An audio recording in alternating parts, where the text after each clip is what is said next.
गद्दारी के कानून पर सुप्रीम कोर्ट ने फिलहाल रोक लगा दी है। इस कानून पर नजरसानी होने तक सुप्रीम कोर्ट ने रोक लगाई है।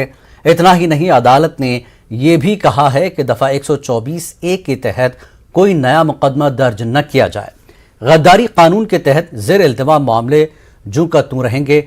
इन मामलों में कोई भी कार्रवाई नहीं होगी। इस केस में जेल में बंद मुलजमीन जमानत के लिए अदालतों से रुजू भी हो सकते हैं। दफा 124 की आईनी हैसियत को चैलेंज करने वाली अर्जी पर समाअत के दौरान हुकूमत का मौक़िफ़ पेश करते हुए सॉलिसिटर जनरल तुषार मेहता ने कहा कि इस कानून पर रोक न लगाई जाए, ये दुरुस्त तरीक़ेकार नहीं होगा। उन्होंने एसपी या उससे आला अफसर की मंजूरी के बाद गद्दारी के दफात के तहत एफआईआर दर्ज करने की बात भी कही। मुकदमा दर्ज करने की हिमायत में पुलिस अफसरान माकूल वजूहात भी कलमबंद करेंगे।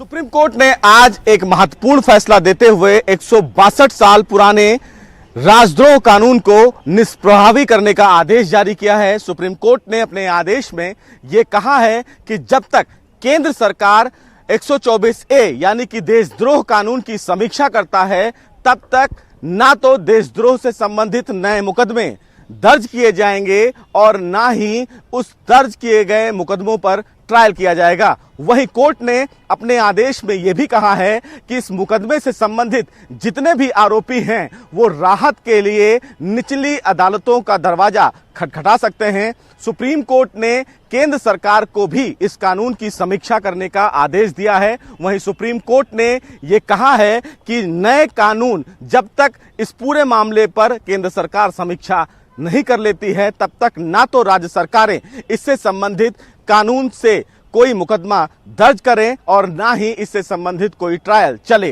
केंद्र सरकार ने भी आज सुप्रीम कोर्ट में ये प्रथम दृष्टया में माना कि इस कानून की समीक्षा करनी बेहद आवश्यक है, लिहाजा राज्य सरकारें इस पूरे मामले में नया मुकदमा दर्ज ना करें। बहरहाल सुप्रीम कोर्ट ने आज एक बड़ा आदेश देते हुए 162 साल पुराने इस कानून को निष्प्रभावी कर दिया है। बहरहाल सुप्रीम कोर्ट ने केंद्र सरकार को समय दिया है कि इस पूरे कानून की समीक्षा करे। वहीं सुप्रीम कोर्ट अब जुलाई के तीसरे हफ्ते में इस पूरे मामले की सुनवाई करेगा। कैमरामैन सोनू के साथ सुशील पांडे, न्यूज़ 18 दिल्ली। वज़ीर कानून किरण रिजिजू का कहना है कि हुकूमत ने अपना मौक़िफ़ और वज़ीर आज़म की नीयत को अदालत के सामने पेश किया।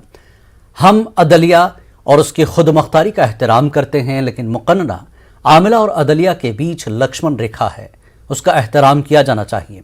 रिजिजू के मुताबिक हमें इस बात को यकीनी बनाना है कि हम दस्तूर हिंद और मौजूदा कवानीन का एहतराम करें। We have made our position very clear and we also informed the Honorable Court about the intention of the Honorable Prime Minister. Beyond that, if anything else have happened, I don't know. But one thing I must say is that we respect the court, we respect the independence of the court. But there are things which is called Lakshman Rekha. All the organs of the state must respect each other and also to practice our respect in letter and spirit. Whatever we say, whatever we do, we have to ensure that we respect the provisions of the Constitution of India as well as all the existing laws. गद्दारी कानून पर supreme court के जरिए रोक लगाए जाने पर advocate Gita का क्या कहना है, आइए सुनते हैं। फैसला बहुत ही अच्छा है। लॉ कमीशन ऑफ इंडिया ने ये सजेस्ट किया था कि ये एक कनोलियन लॉ है। एक्चुअली लॉ कमीशन को ये टास्क दिया गया था कि जो पुराने कानून हैं जो ब्रिटिश टाइम से कंटिन्यू हो रहे हैं, जिनका इंडिया में जिनका कोई रीजन नहीं है कि ये हमारे देश में हमारे कानून में कंटिन्यू हो, तो ये कानून एक ऐसा था जिससे कि फ्रीडम ऑफ स्पीच को बहुत ही उस पे दबाव पड़ता था। फ्रीडम ऑफ स्पीच के बहुत से केसेस उसके अगेंस्ट 124(a) के तहत हो रहे थे। इसलिए ये होल्ड पे रखना एक मुझे लगता है कि सुप्रीम कोर्ट ने अच्छा किया है, क्योंकि उन्होंने सेंटर ने एफिडेविट दिया था कि वो इसको रिविजिट करना चाहते हैं तो सेंटर को अपॉर्चुनिटी मिल जाएगी कि वो बिल्कुल ओपन माइंड से इसको रिविजिट कर सकें। Of course, the Supreme Court has power to abolish or to squash the said section 124 of IPC. It is for the Parliament to enact a new legislation if at all the Parliament is of the opinion that there should be some law providing certain safeguard so that misuse of the provision of section 124 can be avoided. Samajwadi party के senior leader और रामपुर से रुकने assembly Azam Khan की जमानत अर्जी पर समाअत करते हुए सुप्रीम कोर्ट ने अहम तबसरा किया है। सुप्रीम कोर्ट ने कहा कि एक केस में जमानत दी गई तो नया मुकदमा दर्ज कर दिया गया। सुप्रीम कोर्ट ने सवाल किया कि ऐसा क्यों हो रहा है। यूपी हुकूमत की तरफ से पेश होने वाले वकील ने कहा कि यह गलत फहमी है, हम इस पर हलफनामा दाखिल करेंगे, जिसकी इजाजत देते हुए अदालत ने केस की समाअत 17 मई तक मुलतवी कर दी।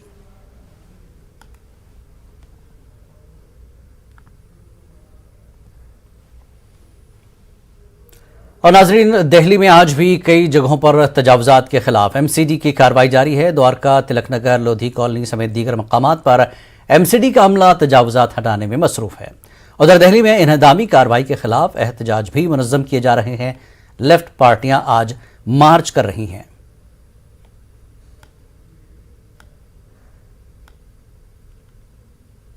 दवाइयां नहीं मिल रही थी, हॉस्पिटल नहीं मिल रहा था सेकेंड वेव के टाइम में। लोग सबकी जेबों से पैसे छीन करके बड़े कॉरपोरेट घरानों की सेवा करने वाली सरकार। देखिए, भारतीय जनता पार्टी के सरकार, एमसीडी सरकार और केंद्र सरकार, मोदी सरकार, ये एक साजिश के तहत जहां जहां माइनॉरिटी एरिया पे खास तौर से एक दहशत देने की काम कर रहा है। जैसे कल हमने देखा शाहीन बाग को पिछले एक महीने से टोलर कर रहा है। शाहीन बाग के इमेज को खराब करने के लिए, शाहीन बाग को नाम को खराब करने के लिए अगर इंक्रोचमेंट हटाना है, इंक्रोचमेंट इससे पहले भी हटी है, लेकिन आप इंक्रोचमेंट नहीं हटा रहे हैं। आप उसे एक खौफ, एक डर दे रहे हैं। आप किसी को ना, आप जो है नोटिस दे रहे हैं, आप तो रहे, आप इंक्रोचमेंट हटाए लेकिन नोटिस तो दें। बाग से क्यों करी गई और क्या मकसद था? इंक्रोचमेंट हटाने के कोई भी अगेंस्ट नहीं है, लेकिन आप एक पॉलिसी के तहत इंक्रोचमेंट को हटाइए। आप किसको हटा रहे हैं? पंचर वाला, जूस वाला, फल वाला, सब्जी वाला, इनको हटा रहे हैं ना आप। चलिए, सैनिक फार्म चलते हैं, मैं साथ में खड़ा हूं और ये सब लोग साथ में चलेंगे। सैनिक फार्म तोड़ते हैं, 2-2 एकड़ के लीगल फार्म हाउसेज हैं, कौन तोड़ेगा? बसंत विहार कौन तोड़ेगा? जीके कौन तोड़ेगा? ईस्ट ऑफ कैलाश कौन तोड़ेगा? आपको क्या याद आता है? शाहीन बाग में मिला क्या? कुछ नहीं मिला शाहीन बाग में। सरकार की राजनीति है नफरत फैलाने की, बांटने की। हम इस राजनीति को सफल होने नहीं देंगे, हम इस देश को बंटने नहीं देंगे। हमारा देश सावित्रीबाई फुले और फातिमा शेख के साजिश शहादत को याद करता है। हमारा देश अशफाक और बिस्मिल की वो बेमिसाल एकता को साथ दिखाता है, जिसमें ना हिंदू, ना मुसलमान, ना सिख, ना ईसाई, आप किसी भी कौम के क्यों ना हो, लेकिन आप साथ रहेंगे। हम उस एकता का संदेश देने के लिए यहाँ आए हैं और हमारी ये कोशिश है और हम ये अपील करते हैं पूरे देश से कि ये जो नफरत की राजनीति है, ये जो समुदायों में बांटने की राजनीति है, गरीबों की जीवन और जीविका पे हमला करने की जो राजनीति है, इस राजनीति को के खिलाफ हमें आवाज उठानी होगी और जनता के जो असली मुद्दे हैं, जो महंगाई है, जो गरीबी है, जो बेरोजगारी है, इन मुद्दों के ऊपर हमें ध्यान देना पड़ेगा। और दिल्ली में आज कई जगहों पर जैसा कि आपने देखा कि तजावुजात के खिलाफ एमसीडी की कार्रवाई हुई और उसी पर दिल्ली में इन्हदामी कार्रवाई के खिलाफ एहतजाज भी हुए। लेफ्ट पार्टियों ने आज मार्च किया। दिल्ली में एमसीडी के जरिए एंटी इंक्रोचमेंट ड्राइव चलाया जा रहा है, लेकिन लेफ्ट संगठन इस पूरे ड्राइव को बुलडोजर पॉलिटिक्स का नाम दे रहे हैं और विरोध प्रदर्शन कर रहे हैं। आज राजनिवास यानी एलजी हाउस पर यह पूरा प्रदर्शन किया जा रहा है। आप देखेंगे कि इस वक्त एलजी हाउस के पास की ये तस्वीरें हैं। बड़ी संख्या में यहाँ पर जो अलग अलग लेफ्ट संगठन के लोग हैं वो यहाँ पर पहुंचे हैं और अपनी विरोध की आवाज यहाँ पर बुलंद कर रहे हैं। वो कह रहे हैं कि देश को राजनीतिक तरीके से ना बांटा जाए। अलग अलग तरह के आरोप लगाए जा रहे हैं, इंकलाब जिंदाबाद के नारे लग रहे हैं और ये साथ ही साथ ये भी कहा जा रहा है कि जिस तरीके से बुलडोजर चल रहा है उससे गरीबों का नुकसान हो रहा है। यहाँ पर बहुत सारे नेता यहाँ पर पहुंचे हैं, उनसे जरूर बात करेंगे, लेकिन ये तस्वीरें हम दिखा रहे हैं कि बहुत बड़ी संख्या में लोग यहाँ पर आए हैं और वो ये क्या कहने आए हैं, किस तरह की मांग है उनकी, उनसे जरूर जानने की कोशिश करेंगे।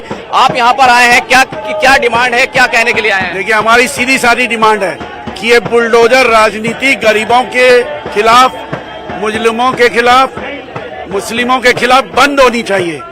आदमी ऑलरेडी बहुत परेशान है, महंगाई बेरोजगारी ने बेहद कमर तोड़ रखी है, ऊपर से ये गरीबों की रेहड़ियां तोड़ रहे हैं, खोमचे तोड़ रहे हैं, छोटी दुकानें खोल रहे हैं। अगर इनमें हिम्मत है तो ये कुलीन बस्तियों में जाके दिखा दें, एलिटिस्ट कॉलोनीज में जाके दिखा दें। और हम ये जानना चाहते हैं कि पिछले 20 साल से दिल्ली की नगर निगमों में किसका राज है? बीजेपी का राज है। तो बीजेपी के जितने कॉर्पोरेटर हैं इनके खिलाफ एक जुडिशियल इंक्वायरी बना दी जाए, इनकी प्रॉपर्टीज की जांच की जाए, उसके आसपास अनऑथराइज कंस्ट्रक्शन देखी जाए। अनऑथराइज कंस्ट्रक्शन देश दिल्ली में 85% जनता ऐसे रहती है। लेकिन एक बीजेपी जो एक बड़ा सवाल हमेशा उठाती है और कहती है कि एंटी इंक्रोचमेंट ड्राइव जो वो चलाते हैं तो जो गैरकानूनी कब्जे को सपोर्ट करने वाले लोग हैं वो इसके खिलाफ जो है इकट्ठा हो जाते हैं। देखिए, एंटी एनक्रोचमेंट ड्राइव वो कहलाया जाता है जो आपने सैंक्शन कॉलोनीज में नहीं किया। यहाँ पे ये बुलडोजर चला रहे हैं ना, वो 755 कॉलोनीज ऑथराइज डिक्लेयर हो रखी है दिल्ली के मास्टर प्लान में। ये झूठ बोल रहे हैं। अगर ये इतनी हिम्मत है तो साउथ दिल्ली म्युनिसिपल कॉर्पोरेशन या कोई भी म्युनिसिपल कॉर्पोरेशन अपने सर्वे को पब्लिक कर दे, जनता को बता दे साहब हमने ये सर्वे किया है, पता लग जाएगा किस किस बस्तियों का सर्वे किया है और क्यों किया है, क्या सांप्रदायिक मंशाएं हैं। ये विरोध प्रदर्शन क्यों, महिलाएं इसमें खासतौर से काफी बड़ी तादाद में भागीदारी कर रही हैं? क्योंकि देखिए आज ये बुलडोजर जो है वो जो अल्पसंख्यक हैं हमारे देश के उनको टारगेट करके चलाया जा रहा है। लेकिन जिस देश के अल्पसंख्यक सुरक्षित नहीं है ना, समझ लीजिए वो देश सुरक्षित नहीं है। तो हम महिलाएं भी इस देश का एक अहम नागरिक हैं। तो आज जब अल्पसंख्यकों के ऊपर बुलडोजर चलेगा तो कल महिलाओं की बारी है, क्योंकि ये सरकार जो है ये अल्पसंख्यक विरोधी है, दलित विरोधी है, महिला विरोधी है। इसीलिए हम ये जिस तरीके से ये डराने की राजनीति चल रही है और जो विरोध की आवाज को दबाने की कोशिश की जा रही है, इसका हम लोग विरोध करने के लिए आए हैं। और जब तक ये राजनीति खत्म नहीं हो जाती, क्योंकि ये विध्वंस की राजनीति, ये हमारे देश की संस्कृति नहीं है। हमारे देश की संस्कृति है गांधी जी का चरखा, हमारे देश की संस्कृति है हंसिया और हथौड़ा, जो कि बांटने का राजनीति नहीं करते हैं, जो सबको एक साथ लेकर सबको देश को एक धागे में पिरोकर और हम चलने की बात करते हैं। तो ये एक बुलडोजर की राजनीति कर रहे हैं, हम इसका कड़ा विरोध करते हैं। तो देखिए कड़ा विरोध यहाँ पर जताया जा रहा है। लेकिन मैं आपको एक तस्वीर और दिखाता हूँ जो खासतौर से लेफ्ट संगठनों का जो तरीका है, जिस तरीके से वो नारेबाजी करते हैं, जिस तरीके से वो आवाज उठाते हैं, देखिए हल्ला बोल के यहाँ पर नारे लग रहे हैं। ये वो नारेबाजी है, वो जोश है जो इस पूरी राजनीति के खिलाफ लेफ्ट संगठन कह रहे हैं कि मजदूरों के खिलाफ है, गरीबों के खिलाफ है। यही वजह है कि वो न सिर्फ इस पूरे अभियान का विरोध कर रहे हैं, बल्कि ये भी कह रहे हैं कि मजदूरों के खिलाफ, गरीबों के खिलाफ ये पूरा अभियान है। और साथ ही साथ वो ये चैलेंज भी दे रहे हैं कि दिल्ली की पॉश कॉलोनियों में आखिर बुलडोजर क्यों नहीं पहुंच रहा है, क्यों अल्पसंख्यकों के जो आबादी वाले इलाके हैं वहां पर पहुंच रहा है। ये तमाम सवाल जो है वो लेफ्ट संगठनों के जरिए से उठाए जा रहे हैं। कैमरामैन नंगेंद्र के साथ खुर्रम शहजाद, न्यूज़ 18 दिल्ली। गाजियाबाद थाना लिंक रोड पुलिस ने ऐसे गैंग का पर्दाफाश किया है जो घरों में काम करते थे और घर में रखी नकद रकम और जेवरात की चोरी करते थे। इसके लिए वो घर वालों के खाने में नशा और नशावर चीज मिलाते थे। पुलिस ने इस गैंग के 5 अरकान को गिरफ्तार किया है जो नेपाल के रहने वाले हैं।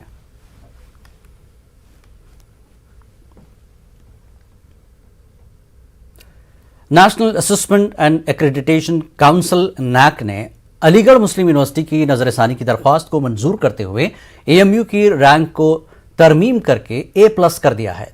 इस तरह से मुल्क के मुमताज तालीमी इदारों में एएमयू ने अपनी पोजीशन मजीद मुस्तहकम की है।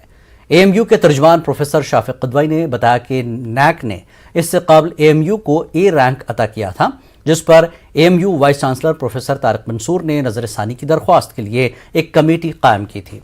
वाइस चांसलर की दरख्वास्त को मंजूर करते हुए नैक ने अपने असेसमेंट में तरमीम की और इसे बुलंद करके A+ कर दिया है।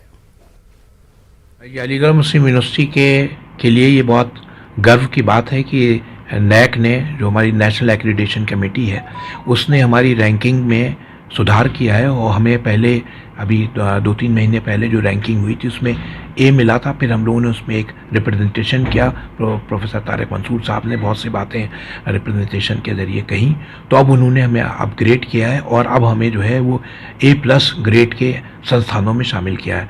तो यूनिवर्सिटी बरादरी में उसके लिए बहुत खुशी है। वाइस चांसलर ने तमाम लोगों को मुबारकबाद दी है कि उन्होंने बड़े लगन से, धैर्य से जो एकेडमिक काम किया, उसका जो है हमें फल मिला और हमारी यूनिवर्सिटी जो है वो A+ ग्रेड में आ गई है।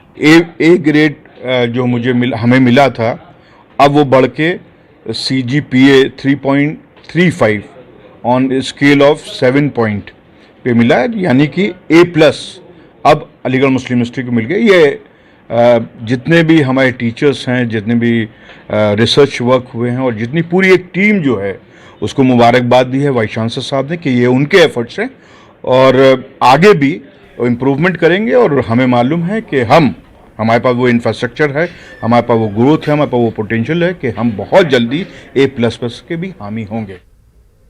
मुल्क के IT शहर बेंगलुरु को साफ सुथरा रखने और उस शहर की खूबसूरती में इजाफा करने की नुमायां कोशिश अब देखने को मिल रही है। अहम बात यह है कि हुकूमत से कहीं ज्यादा अवाम ने अपने इलाके को पाकीज़ा रखने का बीड़ा उठाया है। बेंगलुरु के फ्रेजर टाउन में वाक़ हाजी सर इस्माइल सेठ मस्जिद रोड की तस्वीर अब बदल रही है। यहाँ कूड़ा करकट डालने वाले मकामात की मुकम्मल तौर पर सफाई की जा रही है। सफाई के बाद दीवारों पर पेंटिंग की जा रही है। फ्रेजर टाउन और पुलकेशी नगर के रेसिडेंट्स वेलफेयर एसोसिएशन और यूथ फॉर परिवर्तन नामी तंजीमें ये समाजी खदमात अंजाम दे रही हैं। मकामी MLA अखंड श्रीनिवास मूर्ति के ताउन से स्वच्छ बेंगलुरु मुहिम शुरू की गई है। हम लोगों का एजेंडा है कि यहाँ के पूरे ब्लैक स्पॉट्स जो है, ब्लैक स्पॉट्स माने के जहाँ पे कचरा ज्यादा अक्यूमुलेट होता है, लोगों की का सिविक सेंस बहुत खराब है तो गार्बेज फैला देते हैं। तो हम लोग इसको क्लीन करके अवेयरनेस, क्लीनलीनेस और अवेयरनेस, स्वच्छ भारत अभियान के मुताबिक सबके लिए ये स्प्रेड करना चाहते हैं कि we need to have a clean and green Bangalore. हमें रेसिडेंस वालों से और ये अपार्टमेंट वालों से कहते हैं कि अपना कचरा BBMP की गाड़ी में डालो, इधर मत डालो, क्योंकि तुम एक जगह नहीं डालो तो और एक आदमी डालता है, ऐसे कचरा जम जाता है, उठाने के लिए बहुत मुश्किल होती है। देखा जाए तो हम लोग स्वच्छ भारत अभियान से पहले से ही बेंगलोर की सफाई में लगे हैं और हम लोग सब स्टूडेंट्स और वर्किंग प्रोफेशनल्स हैं और हमारा मोटो बस ये है कि स्टॉप कंप्लेनिंग स्टार्ट एक्टिंग। मतलब हम सब सोचते हैं कि कचरा उठाना और सफाई करना ये पूरा गवर्नमेंट का काम है करके हम लोग घर में बैठ जाते हैं और बस कंप्लेन करते रहते हैं।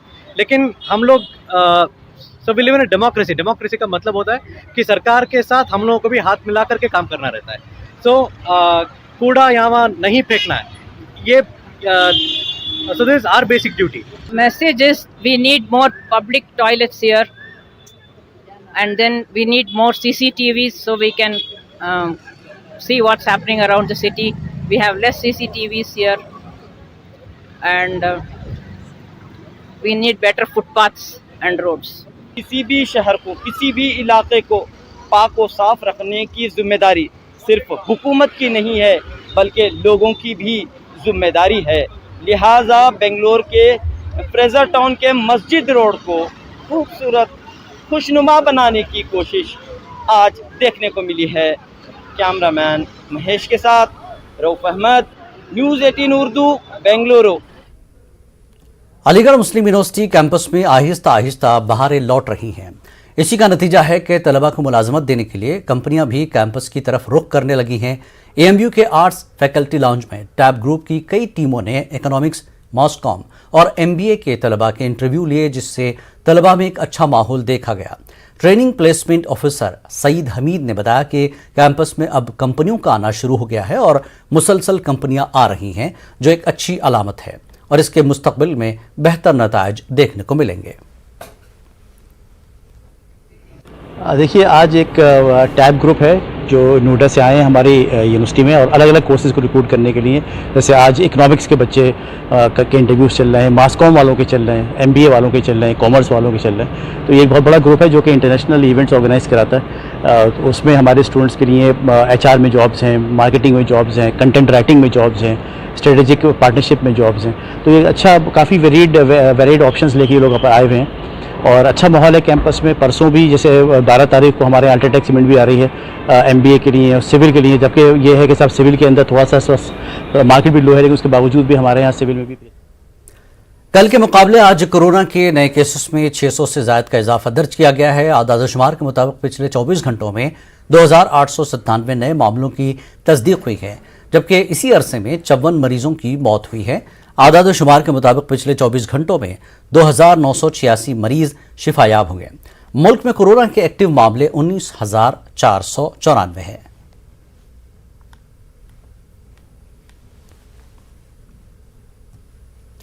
हिंदुस्तानी फौज सेकुलरिज्म की अलंबरदार है। यही वजह है कि किसी भी मजहब की तकरीब में हो फौज उसमें मनाना जाता है। इस रिवायत को अलीगढ़ में रिटायर्ड फौजियों की तंजीम इंडियन वेटरनर्स एसोसिएशन ने जिंदा रखा।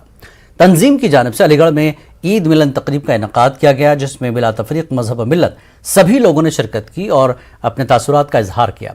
तंजीम के जिम्मेदार कैप्टन आशीष खान ने बताया कि हमारी तंजीम इन कदरों को बाकी रखे हुए है जो हमें फौज में खिदमत देते हुए सिखाई गई थी। हमारे संगठन का एक मकसद है हिंदू, मुस्लिम, सिख, ईसाई एकता का प्रतीक।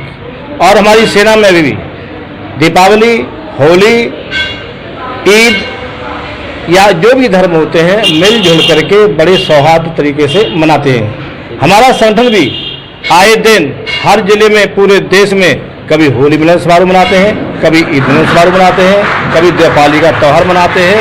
और हमारा एक मकसद है कि हम समाज में एक ऐसा मैसेज दें, समाज में एक ऐसी हम हवा फैलाएं जैसे सभी लोग एक रहें, एकजुट रहें। और राजधानी भोपाल में 12 से 14 मई तक पानी की सप्लाई मुतासिर रहेगी। कोलार वाटर सप्लाई सिस्टम की मेन ग्रेविटी लाइन में मरम्मत के सबब राजधानी भोपाल की तकरीबन 10 लाख आबादी को तकरीबन 60 घंटे तक पानी की मुश्किलात का सामना करना पड़ेगा। पानी की सप्लाई के मुतासिर होने को लेकर भोपाल म्यूनिसिपल कॉरपोरेशन ने शहरियों को बाखबर करने के साथ उन्हें पानी को जमा करने का मशवरा भी दिया। पानी की supply area colony, railway colony, Habibganj, जनता क्वार्टर, मीरानगर, बिशनखेड़ी समेत कई इलाकों में सप्लाई मुतासर रहेगी।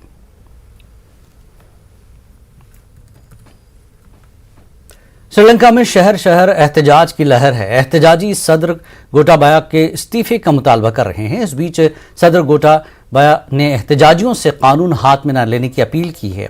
उधर सिक्योरिटी एहलकारों को एहतजाजियों को देखते ही गोली मारने के अहकाम जारी किए गए। इस बीच श्रीलंका के इलेक्शन कमिश्नर का कहना है कि मौजूदा हालात में ताज़ा इंतखाबात का इनेकाद नहीं कराया जा सकता। एक मकामी रोजनामे को इंटरव्यू में श्रीलंका के इलेक्शन कमिश्नर ने सियासी, इंतखाबी और आईनी इस्लाहात की जरूरत पर जोर दिया।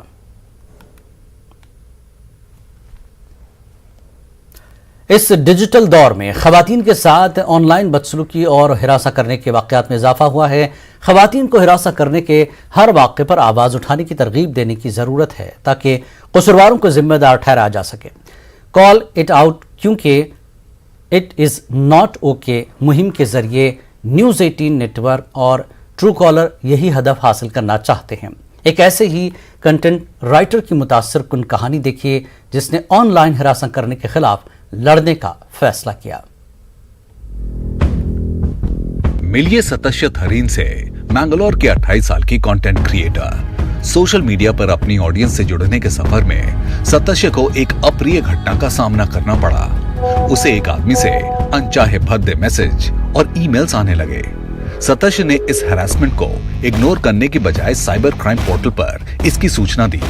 उसे जल्द ही ये खबर मिली कि उसकी शिकायत दर्ज कर ली गई है। I saw his profile and I see that he's put a picture in Mangalore standing outside my childhood school. And at that moment I remember like my blood ran cold. I was so terrified. माता पिता से मिले support के साथ सतस्य ने इस परेशानी को खत्म करने के लिए औपचारिक रूप से शिकायत दर्ज करने के लिए पुलिस स्टेशन का रुख किया। पुलिस ने इस आश्वासन के साथ एक छोटी सी शिकायत दर्ज की कि अगर उत्पीड़क ने उसे फिर से संपर्क करने की कोशिश की तो इस शिकायत को FIR में बदल दिया जाएगा। The minute they are stopped and told that it's wrong and they actually have to face the consequences for their action, that's when not only are you empowered as a person, but you are stopping that cycle of them doing it to someone else. सतस्य थेरीन वो हैं जिसने उत्पीड़न के खिलाफ आवाज उठाई और news 18 network और ट्रू कॉलर भी यही संदेश देने की कोशिश कर रहे हैं कि जब उत्पीड़न की बात आती है तो चुप न रहें, आवाज उठाएं, कॉल इट आउट क्योंकि इट्स नॉट ओके।